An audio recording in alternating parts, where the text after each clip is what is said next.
Hello friends, आज आप part 11 लीए बेसिक मैथ्स माटेनो। अत्यार सुधी आपणे डिविजिबिलिटी टेस्ट जोई।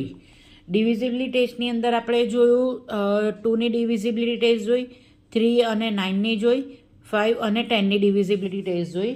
ઇન શોર્ટ આપણે કહીએ કે 2 ની डिविजिबिलिटी ટેસ્ટમાં આપણે જોયું કે જેનો યુનિટ ડિજિટ એટલે કોઈ પણ એક નંબર આપેલો હોય તેનો યુનિટ ડિજિટ છેલ્લો નંબર જો 0, 2, 4, 6, 8 હોય, 0, 2, 4, 6 કે 8 હોય તો તે બધા નંબરને 2 સાથે ડિવાઈડ થાય। 3 અને 9 ની કોમન હતી કે કોઈ પણ નંબર આપેલો હોય, સપોઝ જે 3, 5, 7 છે તો આ 3 ડિજિટનું એડિશન 5 અને 7, 12 ને 3, 15, આ 15 છે। જો 3ના ટેબલમાં આવતું હોય તો 3 વડે ડિવાઈડ થશે ને જો 9ના ટેબલમાં આવતું હોય તો 9 વડે ડિવાઈડ થશે। તો આખા નંબરને 3 કે 9 વડે ડિવાઈડ થઈ શકશે। 5ની ડિવિઝિબિલિટી ટેસ્ટમાં આપણે જોયું કે જેનો યુનિટ ડિજિટ 0 કે 5 હોય તે બધા નંબરને 5 સાથે ડિવાઈડ થાય। અને 10ની ડિવિઝિબિલિટીમાં જોયું કે જેનો યુનિટ ડિજિટ ખાલી 0 હોય તે બધા નંબરને આપણે 10 સાથે ડિવાઈડ કરી શકશું।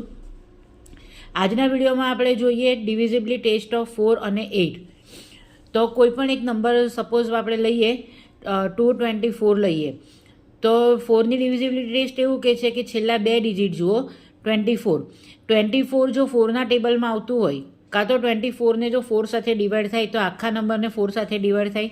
જેમ કે અત્યારે આપણે જોઈએ 24 એ 4ના ટેબલમાં આવશે 4 6 તો 2 2 4 એને 4 સાથે ડાયરેક્ટ ડિવાઈડ થઈ શકશે।